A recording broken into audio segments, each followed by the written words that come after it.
terra, ela recebe uma semente, a semente cresce, morre, tudo está se mexendo, tudo, nada é parado. Então não adianta esperar a estabilidade da vida, a meditação parada. Eu costumo dizer uma coisa assim, quem acha que meditação é muito parada, meditação não é parado. Só porque você parou seu corpo físico, colocou a coluna ereta, você acha que é parado? A meditação é visceral.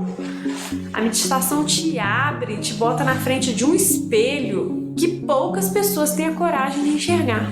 Mas aquela verdade do espelho, depois do choque, depois de acabar com você, depois de... Caraca, isso sou eu. Depois desse processo. Muito bem-vindos ao podcast Papo Yoga, episódio 6. Tipos de meditação. Eu estou muito feliz de estar falando sobre tipos de meditação nesse episódio, porque eu dei um curso que eu ensino vários tipos de meditação, justamente porque eu tenho uma natureza muito curiosa e por mais que algumas pessoas indiquem você seguir sempre uma linha, para mim a minha natureza pedia por mais, por curiosidade, por entender, por buscar uma fonte contrastante para saber aonde que tem diálogo ali. Isso vem muito da minha base, porque eu venho do mundo acadêmico, do mundo científico. Essa é a minha base, a minha formação. Onde eu quero inclusive contar um pouco dessa história para vocês, talvez, não sei se no podcast, mas no Instagram, no Telegram. Vamos nos unindo, nos falando nesses meios todos, né? Hoje, inclusive, eu quero falar sobre os tipos de meditação muito mais da minha perspectiva como praticante e como instrutora de meditação do que ir muito nas definições, nas técnicas. Posso passar um pouquinho na teoria, mas falar mesmo é da prática, da vida das pessoas, do dia a dia, do como fazer, dos detalhes, das dúvidas que os meus alunos tiveram ao longo dos anos que eu fui ensinando. Primeira coisa, para meditar, será que precisa de um espaço? Será que tem que ser num templo? Será que tem que ser no chão? Tem gente que não consegue sentar no chão, né? Tem gente que consegue sentar no chão, mas não consegue por muito tempo, insiste em sentar no chão porque acha mais bonito, mais técnico e acaba não aguentando ficar no chão e aí encerra a meditação com menos tempo do que aguentaria por outros motivos que não sejam a dor na coluna, a dor na coxa, no joelho, né? Então, o primeiro mito que eu queria encerrar é o de que você precisa estar no chão, em lótus. Você pode vir a alcançar isso quando você alcançar o lótus, quando você alcançar o Siddhasana, que é a postura perfeita, com tranquilidade. Porque não é um pré-requisito. Raras linhas vão dizer que é um pré-requisito. Inclusive, para te falar a verdade, eu nunca vi uma que seja absolutamente um pré-requisito. Geralmente, elas vão aceitando pessoas com alguma limitação e a pessoa vai evoluindo até conseguir ficar numa postura boa. Porque qual que é o real pré-requisito? A coluna ereta, que não é reta, é ereta. A nossa coluna ela faz uma curva e essa curva ela deve ser respeitada. Por quê?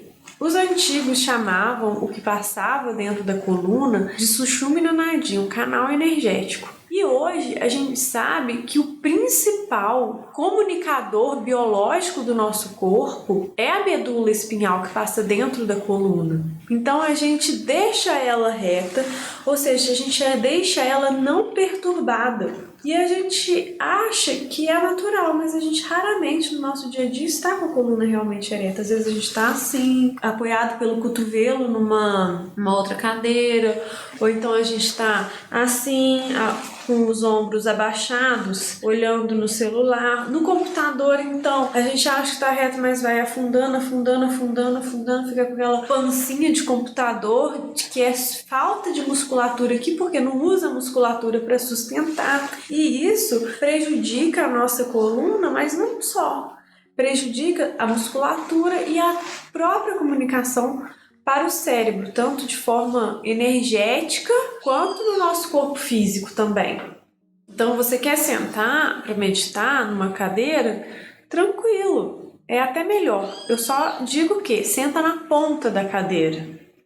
Não senta lá no fundão, não, porque vai enrijecer sua perna.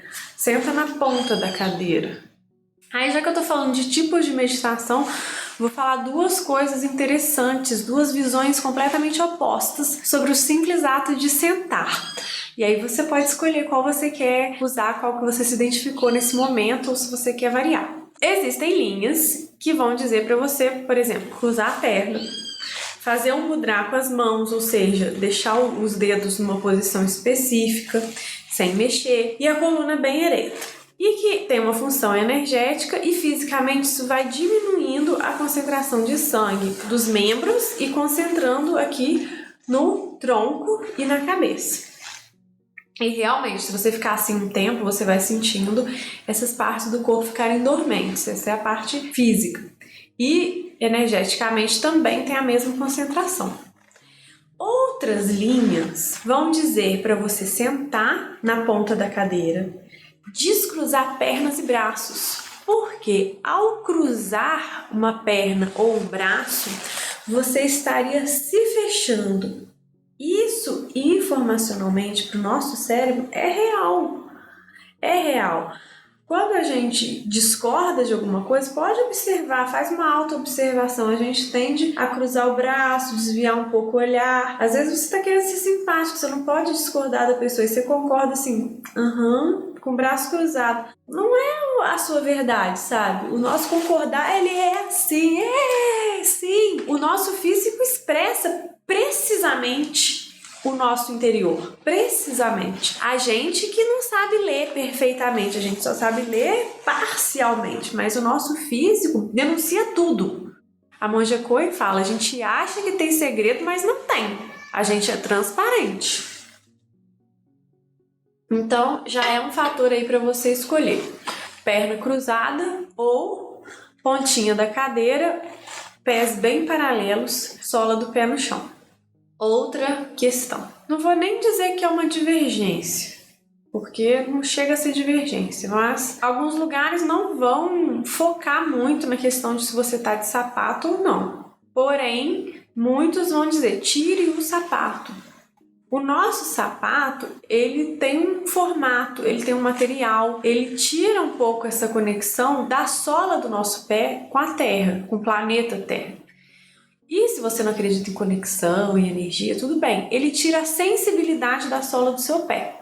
Porque assim como a nossa mão tem muita terminação nervosa, olha gente, como eu tô sempre querendo fazer uma ponte entre a linguagem mais científica e mais holística. Ao mesmo tempo que a nossa mão tem muitas terminações nervosas, também tem muitos pequenos chakras, mini chakras. O nosso pé também. Muita terminação nervosa, muito pequeno chakra. Então, se você encosta a sola dos seus pés no chão, você está com a energia da Terra, do planeta Terra, energia telúrica. Então, você vai puxar uma energia de materialização, uma energia de aterramento, uma energia de firmeza, de tirar o medo, porque você está firme, sólido, confortável, aterrado na energia de força. Lembra quando eu falei dos doshas? Há alguns podcasts atrás, assiste o podcast dos doshas. É sobre isso, sobre o elemento terra, sobre cada um dos elementos. Então você vai conectar com o elemento terra. Gente, isso é muito forte. Se você não acredita em nada disso, eu te convido a experimentar. Porque não precisa acreditar, você vai sentir, É muito forte, sabe? Então a gente coloca a sola dos pés no chão e o medo vai indo embora, a nossa confiança, o nosso eu vai aumentando. Por outro lado, se você faz a postura Siddhasana ou Lótus, o Lótus, ele chega a virar a nossa sola do pé para cima. Ou seja, menos elemento terra, que é aquela coisa do planeta Terra, realização, vida, mas também o lado ruim disso, que é competição, medo e etc. E conecta você com o elemento ar e o elemento éter, que é a elevação espiritual. Que também tem o seu elemento medo, os dois têm, né? O medo terreno e o medo do abstrato, do invisível. Tem gente que tem medo de fantasma, eu tinha muito quando eu era criança. Criança e adolescente. Eu tinha muito pouco medo de ladrão, assalto, etc. Pouquíssimo medo disso e muito medo de fantasma. Muito medo. Se passasse na frente de um cemitério, assim, com uma amiga, eu lembro que eu ficava com muito medo e ela também. E aí ela falava assim, não, eu tenho medo porque aqui é um muro enorme e tá vazio, porque é um cemitério, não tem gente circulando, né? Do outro lado era uma praça e pode aparecer alguém assaltar. Eu falei assim, não, eu tô com medo dos fantasmas mesmo. Então eu tinha muito medo, mesmo isso não sendo tão racional. Voltando. Então é o elemento ar. Você tá com a sola do pé para cima, é o seu pé que é terra elevando, subindo. Então o objetivo disso seria uma meditação mais espiritual, uma meditação mais elevada, um contato com o elemento ar, com o elemento éter, fonte da criatividade, da atividade mental superior, que é a atividade mais elevada, mais criativa, sabe? Mais plena. Eu falei também sobre isso no episódio dos doshas, hein? Falei muito sobre elemento ar, sobre elemento éter. Quem gostou, assim, deu uma curiosidade, agora assiste esse episódio. É um episódio que eu gostei muito de fazer, porque é um tema que eu gosto muito, essa questão metafórica da vida. Já começamos assim no principal. A base, gente, é o que a gente gasta mais tempo mesmo. Até porque para começar uma coisa é onde a gente gasta maior energia. Porque tem muitas pequenas decisões no começo, no processo, né? Quem vai ser meu professor? Qual tipo de linha eu vou fazer? Como é que eu vou começar? Ou então você começa de qualquer jeito, mas não gosta porque não entendeu. Aí tem que buscar entender e vai passar necessariamente por essas questões. Então, descobriu a sua postura, coluna ereta, cadeira ou no chão, pé para cima ou para baixo. Pá. Local. Tem gente que gosta de criar um super ambiente, assim, com plantas, passa um incenso. Eu tinha uma professora que falava assim, você vai preparar um local para dar uma aula, cria um ambiente para o aluno, que ele vai se sentir melhor. E uma dica importante, né? Se você for meditar com incenso, passa o incenso no local e depois tira, né? Encerra ali o incenso e fica no local após isso.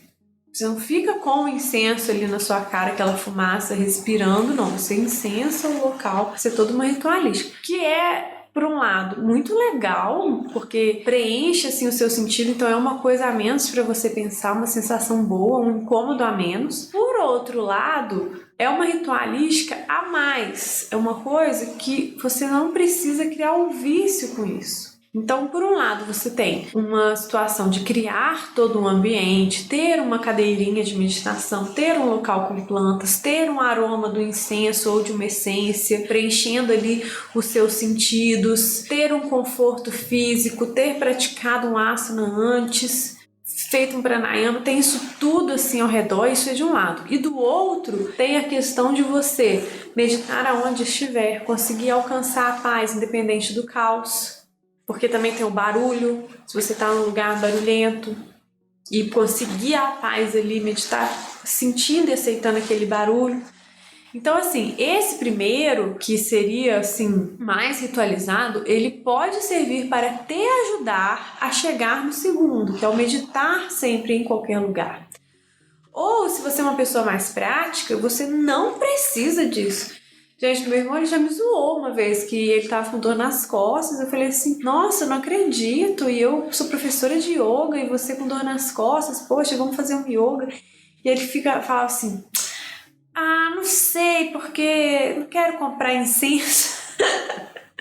É uma pessoa mais prática, assim, igual ele pensa assim, eu não quero ter que comprar um tapetinho, um incenso. E assim, não precisa, sabe? Isso são acessórios. Se você é uma pessoa mais prática, que bom! Porque o sinal de que você vai sentar, não vai precisar de um áudio guiado, um cronômetro, um timer, um medidor de frequência cerebral, um local silencioso. Não vai precisar de nada disso, tá tudo bem. Você vai pegar e vai meditar. Porque a meditação acontece aqui dentro. O lado de fora pode te ajudar ou pode te atrapalhar também. Porque imagina depender dessa ritualística. Nossa, hoje eu não vou meditar porque eu só tenho 5 minutos e só o incenso já gasta 20. Para eu botar a musiquinha que eu quero, eu tenho que entrar na internet, ligar no Spotify, ligar com a caixa de som, e aí a caixa de som tem que trazer para cá, então não vai. E sendo que você poderia usar esses 5 minutos só para meditar, para não fazer nenhuma preparação, entendeu? Então, assim, qual que é o melhor? Não sei. Vai depender da sua rapidez de decisão, do seu preparo, de você se conhecer. Eu acho que o básico, ele é fundamental, mas ele pode ser difícil para algumas pessoas. Tem gente que, se pegar no meio do caos e ir para o básico e meditar, não consegue, fica mais estressado que antes. Então, para essa pessoa faz muito bem dar uma limpadinha no lugar, uma arrumada, colocar um tapetinho bonito, sentar em cima. Aí ela sente que tem, assim, um pouco de controle, um oásis na vida dela ali, um pouquinho. Então tá ótimo, entende? Um é mais meditador que o outro? Não sei. É muito julgamento, né? Então eu gosto dessa possibilidade que eu criei para mim mesma de, ao estudar com várias pessoas, tanto quanto várias pessoas no sentido de vários mestres presencialmente, quanto vários livros de linha diferente, eu vejo que todo mundo tinha uma base, todo mundo tinha algo legal e que incorporar mais do que excluir me fez muito bem. Eu não tive a necessidade de dizer assim, isso aqui não é meditação, não posso. Por exemplo, uma base que eu acho legal, limpa o seu ambiente que você vai meditar, porque a limpeza externa, ela vai influenciar no seu estado interior, isso é óbvio. Se você morar no lixão, você vai ficar meio mal. Se você morar num lugar limpo, você vai ficar um pouquinho melhor. Tem gente que vive no lixão e eu tenho certeza que tem uma dificuldade. Eu tenho certeza que quem vive num ambiente limpo sofreria bastante, entendeu? Só que a gente tem que respeitar a dificuldade daquela pessoa ali. Tem gente que tá com um problema e essa pessoa, por exemplo, tem um problema psicológico X, tá vivendo uma situação na vida dela que ela reflete essa situação no quarto. Não consegue arrumar o quarto. Já tive aluna passando por essa dificuldade imensa. Imagina se eu falasse para ela, você tem que limpar o seu quarto para você meditar, porque você precisa de um ambiente limpo para meditar. O que ia acontecer? Além de tudo que ela tem na vida dela, que atrapalha ela psicologicamente a arrumar o quarto, eu ia adicionar mais uma pressão de que enquanto ela não arrumasse o quarto, ela não podia meditar. Então ia ser uma pilha a mais. E eu fui pro caminho inverso. Não, primeiro você medita como for possível para você, e a própria meditação vai te dar forças com o tempo de limpar o quarto. Quando você limpar o quarto, você vai ter mais força ainda para meditar e para levar essa força para outros aspectos da sua vida. Meditar não pode ser uma coisa que crie um peso a mais, um sofrimento a mais para a pessoa. Ela tem que estar à disposição ali da libertação, da evolução. E foi maravilhoso. No processo do curso, como eu tive essa abordagem mais aberta, mais variada, ela conseguiu várias coisas, inclusive depois, né, que o curso já tinha acabado. Olha só, não foi nem dentro do curso, depois que ela prosseguiu com os ensinamentos, ela veio me falar que conseguiu arrumar o quarto. Para ela é uma vitória imensa. E eu entendo que aquilo é uma vitória imensa, porque eu entendo a parte metafórica da vida, assim como você que está me assistindo provavelmente entende também, que arrumar o quarto muitas vezes não é só arrumar o quarto. Arrumar o quarto é não conseguia me organizar e agora estou um passo mais organizada. Um passo mais forte, um passo mais um monte de coisas. Se você tem que arrumar o seu ambiente, porque o seu ambiente externo e interno são reflexos para poder meditar, quando você não consegue arrumar, você tem uma situação interna que está te dificultando. E a meditação, ela pode te ajudar nessa situação interna. Ela não precisa te martirizar também. Bom, tem isso, tem uma meditação mais ritualizada em que você vai ajeitar tudo, criar um ambiente e tudo mais, e uma um pouco mais prática. Qual que é melhor? As duas. É maravilhoso meditar no caos e eu vou dizer que é ruim meditar num ambiente limpo, organizado, cheiroso, com tudo que você gosta, energizado, com natureza. Não, é maravilhoso também, é ótimo. Eu não tô pendendo para nenhum dos dois lados. É muito bom também você chegar numa cachoeira e meditar olhando para a queda da cachoeira. Isso também é um tipo de meditação. Elementos naturais. Olhar o mar. Ficar parado, coluna ereta, olha o mar. Gente, isso é uma meditação. Mas isso é uma meditação, isso é um transe. E eu descobri isso muito antes de eu meditar. A minha mãe já chegava pra mim, eu era pequena, e falava assim, quando a gente ia pra praia, nas férias, ela me sentava do lado dela e falava assim, vamos olhar o mar. E a gente ficava sentado e nem via o tempo passar, e eu ficava, nossa mãe, a gente fica mesmo vidrado, hipnotizado, né? E ela falava, E depois daquilo a gente se sente assim diferente, se sente energizado, se sente mais em paz. Então o mar tem esse efeito, mas não só o mar. Uma cachoeira também tem esse efeito. Uma fogueira tem esse efeito. Mas Lilian, como é que eu vou ir para a cachoeira, para o mar, para a fogueira toda vez que eu tiver que meditar? Sabe uma coisa que você pode fazer na sua casa hoje e ter uma meditação completamente diferente? Acender uma vela e olhar para a chama da vela. Os elementos são poderosíssimos para meditação. Contemplar uma planta, ficar parado e olhar para a planta. Chama da vela, planta, elementos. Gente, a natureza, ela tem uma força tão grande, tão grande, tão grande. Isso é inegável. Qualquer pessoa entende que a natureza tem uma força, vamos supor, até destruidora de uma avalanche, por exemplo, ou furacão, que é uma força enorme destruidora da natureza, como também criadora, uma sementinha que germina. E isso não está só no nosso racional. Isso está no nosso campo informacional desde que a gente surgiu nos nossos ancestrais. Isso vem vindo no nosso DNA, naquele espaço vazio que eu já falei com você, o éter. A gente é feito de espaço vazio mais do que de matéria. A nossa matéria, ela é porosa. Imagina um átomo tem um próton aqui, o elétron lá longe. Então tudo é um campo eletromagnético que faz o elétron ficar aqui circulando o próton. Então esse vazio aqui é informação, campo eletromagnético. Então lá no nosso subconsciente, no nosso inconsciente coletivo, a natureza existe de forma intensa. Então, olhar uma chama de uma vela, que é um elemento primordial da natureza, o elemento fogo, vai te levar a estados meditativos profundos. Experimente. Não precisa acreditar em mim. Experimentar. É claro que ao experimentar você vai ter que tirar uma casquinha e se permitir realmente experimentar, porque se você experimentar assim, acendeu a vela, pronto, não aconteceu nada. Claro, né? Olha por alguns minutos, mantenha a coluna ereta, respira fundo. Espera uns minutos, porque os primeiros minutos a sua mente ainda vai estar em caos. Ela precisa de um tempo para se libertar, soltar. E aí vai. Muita coisa acontece. Faz isso uma semana. Então alterna com a planta. 3 dias a vela, 4 dias a planta. Depois me conta. É muito intenso, gente. Muito associada à meditação está a respiração. E respiração é uma palavra que as pessoas entendem que é tipo, pode entrar por aqui e sair por aqui. Prestar atenção na respiração. Só isso. Gente, é tão mais além do que isso.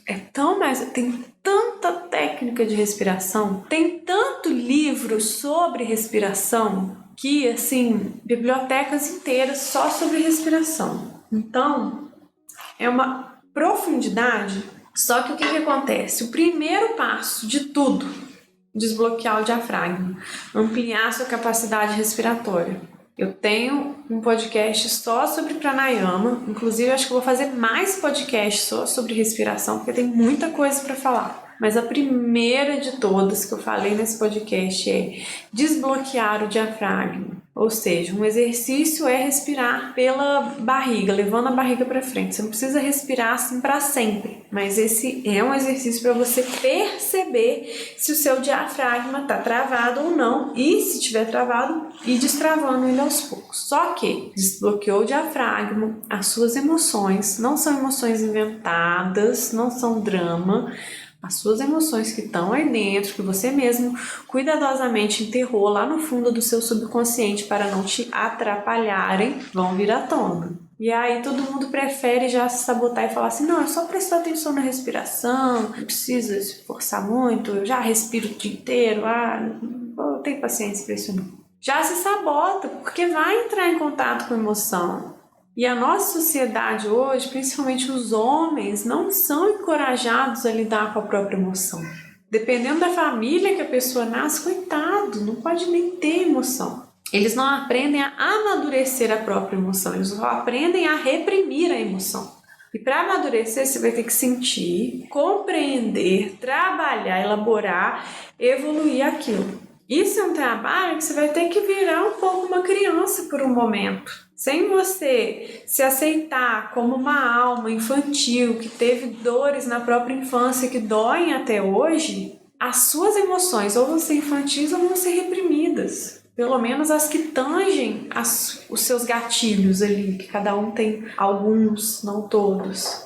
Então, assim, o trabalho é profundo. A meditação, ela te dá um campo, um espaço totalmente particular, só seu com você mesmo, para você lidar com isso tudo. Para você lidar com a sua história, com a sua carga, com as emoções profundas que você tem, que você queria que elas não existissem, talvez, mas elas existem. Então, dentro da meditação, é uma forma não agressiva, não invasiva, não exteriorizada de trabalhar isso tudo com uma prática constante e com total privacidade. Isso vai acontecer, por exemplo, na meditação silenciosa, vai acontecer de forma pacífica. Por quê? As emoções, gatilhos que a gente tem, elas nos levam a tomar decisões burras, nos levam a tomar, às vezes, uma decisão boa, porque você conseguiu que o racional superasse, só que com raiva, sem aquela paz, e às vezes você está prestes a explodir, e aí alguém próximo faz uma coisa com você e você desconta naquela pessoa que você não queria. Uma criança, uma pessoa que você ama, uma pessoa que mora com você. E a meditação constante, não só o meditar, o hábito, o prazer, mas a meditação dia após dia, o efeito acumulado. Como eu falei na conversa com a Flavinha na sexta, no Atma Entrevista, esse ato acumulado vai fazer o seu cérebro, gente, está super provado já, gradativamente migrar para decisões conscientes em vez de decisões inconscientes. Nosso cérebro ele é dividido, tem o consciente e o inconsciente, tem o racional e o instintivo. E a gente quer o racional. Mas se a gente empurrar o instintivo muito para debaixo do tapete, ele tem uma força de dominar o racional. Depois o racional vem, ai, que merda que eu fiz. Ou então o racional fez, não, eu fiz por outro motivo. Muito, muito importante, muito sério esse motivo. Mas você sabe que não, você fez por impulso. Então esses impulsos vão diminuindo. E também outra linha de meditação que pode não chamar meditação, mas é meditação pelo estado cerebral que você entra, pelas ondas cerebrais. Isso aí tem estudo, gente, com um neurocientista que põe eletrodo na cabeça do meditador. Então, uma meditação, como eu estava dizendo, que não chama meditação, mas que tem o estado meditativo, auto-hipnose ou hipnose. Você pode acessar esses traumas, essas dificuldades, isso tudo e reassistir aquilo várias vezes até aquilo te acalmar, até aquilo ser aceito por você. Você pode entrar e ir para o ponto de vista de outra pessoa. Talvez você tenha um trauma, que o seu pai te abandonou ou bateu. Ou... Às vezes são traumas menores também, bem menores, que a gente nem quer admitir que gerou um trauma, mas gerou um não que você ouviu, quando que você não esperava, te traumatizou. E às vezes você consegue voltar até para um dia que você nem lembrava, assistir aquela cena de fora, entre aspas, e depois assistir dentro da visão de cada um. Da pessoa que te deu o não, da pessoa que foi embora, de você adulto, de você criança. Isso vai trazendo uma paz, uma compreensão, assim, que você consegue finalmente desapegar daquela mágoa e viver a sua vida melhor, com mais leveza. Dificilmente você alcançaria isso com um pensamento racional. Dificilmente. Muito mais eficiente é você fazer isso em estado meditativo, em uma onda cerebral mais desacelerada. Então falei do passado, mas também pode ser projeções para o futuro. Fazer os seus planos, às vezes você tem um plano que nunca dá certo. Uma empresa, ou um plano fitness, ou um plano de relacionamento que nunca dá certo. E aí você entra em estado meditativo e começa a visualizar o seu futuro. O que você realmente quer. E vai sentindo no seu corpo o que realmente te causa bem-estar. A gente até esquece o que causa bem-estar, tá, gente? Porque de tanto caos, assim, televisão, álcool, não tô falando que é errado, eu tô falando que confunde a gente. E a gente esquece o que é o bem-estar mais profundo de uma coisa realizada, de gerar algo de bom pro mundo. E aí você entra naquele estado meditativo e você entende, cara, eu já sei por que isso não tá dando certo. Porque não é isso que eu quero. Isso tá indo pro caminho contrário do que eu realmente quero. E aí você pode correr atrás do que você quer. Ah, mas o que eu quero, eu acho que vai de encontro com a minha mãe, com o meu pai. Não. Aí você volta também lá no passado, faz uma visita ao passado. E entende por que você acha isso. Vê na visão de cada um. E entra no presente fortalecido para poder realizar o que você quer. Então são tipos diferentes de meditação. São formas diferentes de você acessar o invisível, o desconhecido e voltar para o presente, viver no presente, estar no presente. Porque o estado de meditação, ele é no presente.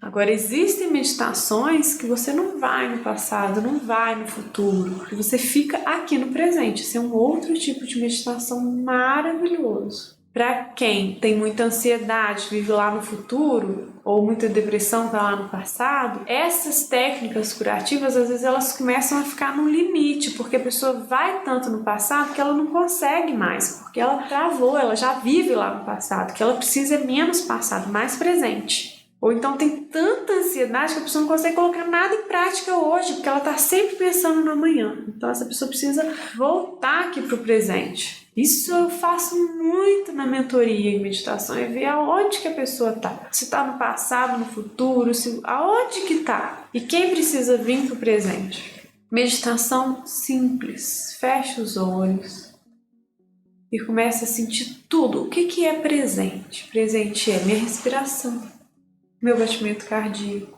minha paisagem interna. Ah, meus pensamentos estão no caos? Tudo bem, esse é o presente. Uma mente em caos. E o ambiente, de olhos fechados? Eu consigo recriar esse ambiente da minha frente sem olhar? Aí eu começo a ouvir. Ouço uma pessoa, ouço passos, ouço um carro lá longe. Aí eu começo a ouvir o som mais longe que eu consigo. Nossa! Ouvi um vizinho falando alguma coisa que eu não sei o que é. Depois eu venho pro som mais perto que eu consigo. Nossa, meu coração. Tô tão concentrada que eu consigo ouvir o meu coração. Meu coração já tá mais calmo do que quando eu comecei. E aí passa um tempo, você abre os olhos, vai viver a sua vida e você vê como que você tá no presente. Nossa, uau! Isso que é o presente? Por que eu tava em outro lugar que não o presente? Não quero fazer isso mais, eu quero ficar no presente agora. Quero viver o presente. Como a Flavinha disse, ela expressou de uma maneira perfeita o que eu acredito. Em vez de viver no futuro e visitar o presente, vive no presente e visita o futuro. Imagina um pouco o que você deseja, mas volta aqui para realizar, porque realizar é maravilhoso. A vida é uma jornada. Não dá para viver só lá naquele objetivo, só quando a sua vida se resolver. Porque as chances são que quando você chegar naquilo que você quer resolver, terão outras coisas para você almejar, outras coisas para você resolver, outras coisas te incomodando. Então, lidar com os incômodos de hoje e achar um conforto na força, achar um conforto no estresse, achar um conforto nas dificuldades, lidar com elas, movimentá-las. O universo ele está em constante movimento, não tem nada parado, nada. Ah, uma pedra está parada, não está, ela está em cima do planeta Terra, que gira. Gente, a velocidade do planeta Terra girar é muito rápida, são milhões de quilômetros por hora. Assim, a gente não sente, mas se a gente conseguir só imaginar, a gente já ficaria meio tonto. E essa pedra, ela tá juntando elementos ali, porque a pedra ela é formada da aglomeração de elementos, terra e coisas ali, sedimentos. Então ela tá crescendo, ou tá quebrando, ou tá muitas coisas, entendeu? Então nada tá parado. A terra Ela recebe uma semente, a semente cresce, morre, tudo está se mexendo, tudo, nada é parado. Então não adianta esperar a estabilidade da vida, a meditação parada. Eu costumo dizer uma coisa assim, quem acha que meditação é muito parada, meditação não é parado. Só porque você parou seu corpo físico, colocou a coluna ereta, você acha que é parado? A meditação é visceral. A meditação te abre, te bota na frente de um espelho que poucas pessoas têm a coragem de enxergar. Mas aquela verdade do espelho, depois do choque, depois de acabar com você, depois de... Caraca, isso sou eu. Depois desse processo, ela te liberta. Aí sim, aí você entende, fala assim, nossa, entendi. Agora eu tô mais tranquilo. Agora, esse caos aqui na minha cabeça, o que eu vou fazer com ele? Não é vai embora, é o que eu vou fazer com ele, entendem? O que tá muito na moda hoje? Mindfulness, atenção plena. Por quê? Porque o termo meditação ganhou muito estereótipo, então ficou difícil para as pessoas. Imagina um alto executivo admitir que está meditando, a pessoa falar assim, nossa, mas aí você faz o quê? Você tem um senso, você está buscando a iluminação espiritual, imagina, né? Tem certos círculos que a pessoa vai morrer antes de admitir uma coisa dessa. Assim, não, é mindfulness, é técnica.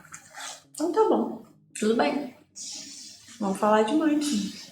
É absolutamente a mesma coisa, com uma linguagem que não gera rejeição numa pessoa que está precisando se utilizar da linguagem formal, empresarial, business, acadêmica e tá tudo bem. Então, você pode meditar sem ninguém saber, nem saber. Se você aguentou esse podcast até agora e tem essa sede assim por meditar, mas ao mesmo tempo não quer admitir, vou te dar uma dica. Dica prática. Próxima refeição que você fizer, seja um chiclete beliscando uma comida, ou seja uma refeição completa, um almoço, um lanche, você senta em silêncio, respira fundo, tentando soltar o diafragma, se possível, pelo nariz, tá? Não é pela boca. Puxa e solta pelo nariz bem devagar, dá uma garfada, põe na boca e mastiga e sente o gosto. Sente como se aquilo lá tivesse notas de sabor. Qual o primeiro sabor que vem? Qual o próximo? Mastiga devagar. Não fica conversando. Sente o sabor da comida. Isso é uma mega meditação. Isso é viver no presente. Em vez de comer pensando na próxima coisa que você vai fazer, pensando em conversar com todo mundo que está na mesa ao mesmo tempo, e como que você pode aproveitar esse tempo do almoço e fazer um relatório, só come. Se não dá para fazer isso no almoço inteiro, o seu primeiro passo vai ser com uma colherada. A primeira. Você prova, pode pegar até o que você mais gosta do seu prato ali. Você gosta de um arroz puro, bem assim, cheirosinho? Pega só o arroz, põe na boca e... Sente ele desfazendo ali, vai. Depois você segue a sua vida, faz como for melhor, mas só isso eu te garanto. Faz isso uma vez por refeição, uma colherada por refeição. Você vai se ver querendo fazer isso o dia inteiro, e isso já é mindfulness, isso já é atenção plena. Outro momento particular, banho, vai tomar banho. Fecha o olho um pouquinho ali no banho, sente a água, a temperatura da água. Se possível, esfria a água um pouquinho, sente aquele susto assim no seu corpo. Todas as sensações, todos os arrepios, do lado de fora, na pele, do lado de dentro, o que a sua barriga acontece, tudo o que acontece com o seu corpo. Você tem um relaxamento no banho, isso é biológico, mas às vezes se você parar para sentir, observar esse relaxamento sem analisar, você vai ter o dobro daquilo. Aquilo vai te dar força pro seu dia. Uma coisa muito legal de fazer é tomar o seu banho normal e, em vez de tomar o banho todo frio, porque tem muitos benefícios do banho frio, você toma o seu banho normal e no final desliga o aquecedor do chuveiro e toma uma chuveirada fria, 2 minutos, 1 minuto, o que você aguentar. Vai sentindo aquilo, 1 a 2 minutos. as mudanças no seu corpo, respirando bem fundo, concentrando ali na respiração. É difícil, nossa, depois é outra energia pro seu dia. Aquela água fria de manhã, nossa, aquilo vai tirando todo o seu estresse. Parece que assim, que o estresse assim da cabeça, ele vai, dissolvendo, assim, as sinapses vão arrumando um espaço mais espaçoso. O estômago que tá quente de raiva, de estresse, de comida gordurosa, fica mais calmo. Claro que no momento da água gelada é um estresse, um susto. Então sente o susto, sente o estresse. Tô aqui, tô vivo, tô no presente. Depois fecha o chuveiro, vai pro seu dia. Experimenta isso e compara os dias que você fizer com os dias que você não fizer. Duvido você não ansiar por isso, você não dizer, eu vou fazer isso todo dia agora, eu vou viver assim agora, eu vou viver em meditação, eu vou viver no presente, eu vou levar essa felicidade para minha vida inteira. Não vou manter ela só nas horas propositais, eu vou viver em presença, em estado de presença. Vocês já perceberam quantos tipos de meditação eu falei? E tem muitos mais, muitos. Vamos lá. Tem a meditação guiada, que é a mais famosa. Tem gente que não considera a meditação guiada como meditação, considera a meditação guiada como um relaxamento. Uma coisinha assim para você dar uma acalmadinha, que não é bem uma meditação. Existe meditação com mudras, em que você faz posturas com as mãos, e aquela tensão muscular faz com que ao mesmo tempo que você dê uma atenção para aquele mudra, você tire a atenção daquilo, porque você não vai mexer mais a sua mão, então o seu sangue concentra aqui. E também o mudra vai ter um fundo energético ali que vai modificar a recepção de energia do seu corpo. Tem meditação que é simplesmente você estar presente onde você está, tirar o celular, chegou numa roda de conversa, tira o celular e estar com as pessoas. Tirar a ansiedade do que vem aí, de como que é o celular, o que vai acontecer.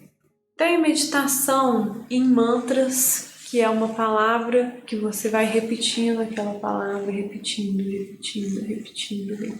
Tem meditação em mantras cantados, que em vez de você repetir na sua mente, você repete num ritmo e aquilo vai te alegrando, vai elevando o seu estado, a sua vibração.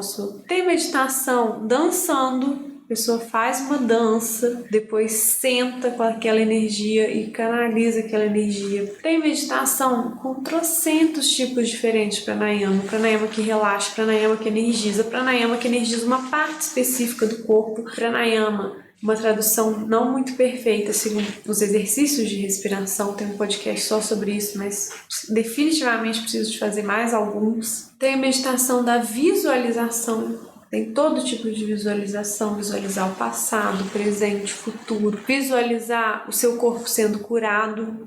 Tem a meditação de receber informações, que você entra num estado meditativo e espera uma informação que você busca vir até você. Tem meditação que se prepara você para a hora da morte, dissociando você do seu ego, dessa identidade, nome, família, e aceitando mais a sua mortalidade ao vivenciar a hora da morte, exalando mais o ar. Tem meditação em pé, sentado, deitado. Tem meditação andando. Sente cada parte do seu pé encostando no chão. E anda de novo. Sim. Você tem uma ocupação com todo o seu corpo e mente ao fazer essa meditação andando. Não é só andar. Tem meditação ao estar em contato íntimo com a pessoa amada, ao fazer sua relação com essa pessoa, estar em estado profundo meditativo e ter aquela conexão única com ela. Tantra é baseado nisso. Em como a energia sexual é uma fonte profunda de realização na vida e é uma meditação, como o sexo é uma meditação. Então, gente, eu quis trazer uma parcela das meditações que eu conheço, que eu trabalho, para que vocês tenham uma ideia de como meditar é muito mais do que sentar. Isso todo mundo já tinha uma pista de que era muito mais que aquilo, senão não estava acontecendo esse fuzuê inteiro no mundo de vamos meditar, o que é meditação, vamos viver isso, e eu espero que você se inspire a pegar pelo menos um desses tipos de meditação que eu trouxe aqui, ou mais de um, e aplicar na sua vida, e experimentar, e sentir o resultado. Volta, assiste de novo, assiste a parte que eu falo de uma meditação que você gostou, experimenta, pesquisa aqui no nosso YouTube, no nosso Instagram, como que você pode meditar mais, como que você pode aplicar essa meditação que você gostou. As pessoas estudam a meditação, entendeu? Você pode sentar e meditar? Pode, mas você pode também estudar, fazer o curso, se aprofundar, conhecer. No fim, você vai descobrir que a meditação sempre esteve dentro de você. Muito obrigada por assistir. Eu espero vocês na próxima semana, domingo que vem, tem mais podcast Papo Yogi. E eu quero saber qual tema vocês querem que eu aborde. Então eu vou dar 3 opções de tema no grupo do Telegram e vou partir do mais votado. Essa é uma chance para vocês opinarem. Posso abrir também uma caixinha para alguém que queira falar um tema que eu não coloquei para um episódio mais para frente. Espero vocês lá!